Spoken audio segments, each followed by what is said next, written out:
Combinations. This is a fun topic. So far we have been looking mostly at problems in which we are selecting ordered arrangements. Sometimes order doesn't matter. For example, suppose from a group of 20 individuals we are going to choose a group of 3 for a team of some kind. A small group drawn from a large group is a combination. And in combinations we don't care about the order of selection. All we care about is the final arrangement that we get. Suppose we have 6 employees of equal rank in a work group, and we're going to choose randomly 3 of them for a task. Let's say the 3 chosen are B, E, and F. All that matters is who has been selected. It doesn't matter at all which one was picked first or second. It doesn't matter if we picked B first and then F, or we picked E first, then B. It does not matter. All that matters is the resultant group. In combinations, only the final selected group matters. The order in which they were selected for that group doesn't matter at all. If we have a group of n different individuals and we randomly select R of these individuals, then the number of combinations is denoted with this notation. We read this as n choose R. Okay, so we have a pool of n and we're choosing R. For example, 8 choose 3 would be the number of different 3-person combinations we could select from a pool of 8 people. Before we discuss how to calculate this, I will point out a few things.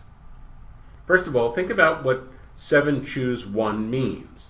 It means we have a group of 7 people and we're going to choose one of them at random. Well, how many ways can we do that? Well, there are 7 people, so we could pick any of the 7. There'd be 7 different ways to do it.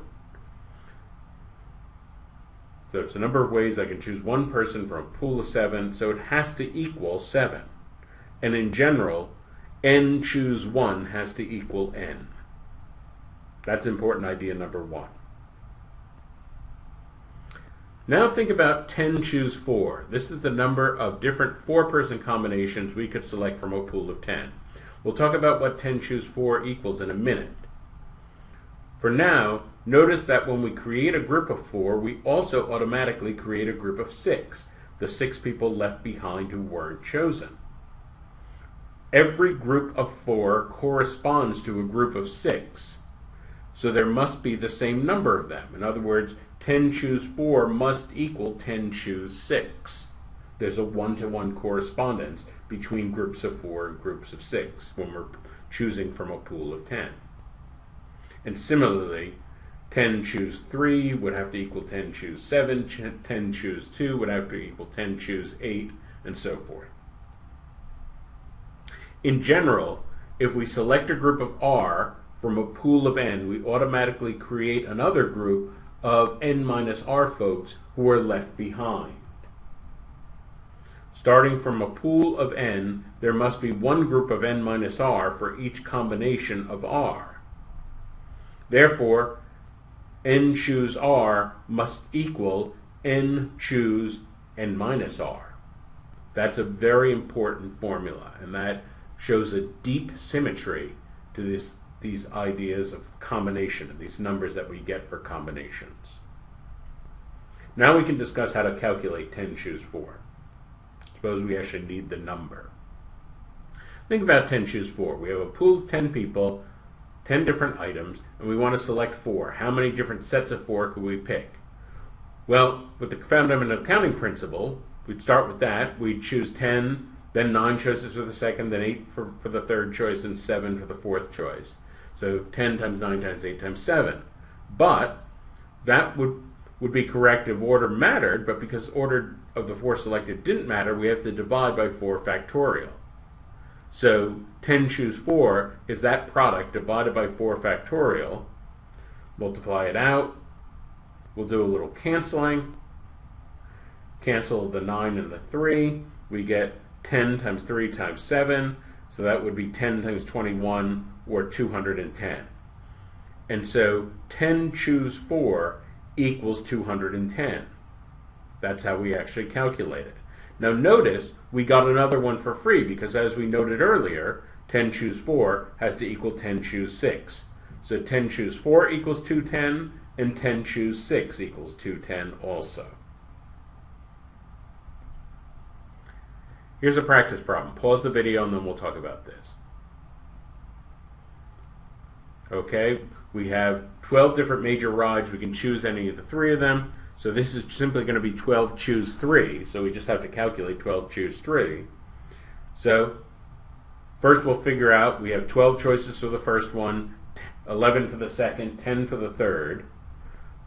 And then we divide by 3 factorial because the order doesn't matter. So we're eliminating the repetitions due to the different orderings of the choices. And so 12 choose 3 would just be 12 times 11 times 10 divided by 6. Well, 12 divided by 6, of course, we can cancel. We get 2 times 11 times 10, that's 22 times 10, or 220. That's how many sets of 3 rides we can do, and that is the number equal to 12 choose 3. Incidentally, it would also be the number for 12 choose 9. Sometimes in the more advanced problems, you may need to know the abstract combinations formula. This is the abstract formula. And this formula is designed to have a massive amount of cancellation in it. But I will say the formula is clunky. After a lot of cancellation, all that reduces to the much simpler fundamental counting principle approach that we were already using. So this is one case in which if you're eager to memorize a formula, don't. This formula is not very useful. It would only be useful in a question that we're asking very particularly about the formula. Yes, that could happen on a very advanced question. They could actually ask about the formula itself. Most practical combination questions, such as the ones we've done in the video, it's much easier to use the fundamental counting principle. And in fact, problems like this in some way are designed to punish the people who blindly rely on formulas rather than understanding more mathematical approaches to the problem. In summary, in a combination, we're concerned with an end group of R individuals chosen from a pool of N, and the order of selection does not matter. N choose R is the number of ways to choose R individuals from a pool of N. N choose 1 always equals 1 for any value of N. N choose R always has to equal N choose N minus R. That's a very important symmetry formula. And we can calculate N choose R by starting with the fundamental counting principle and then dividing to eliminate repetitions.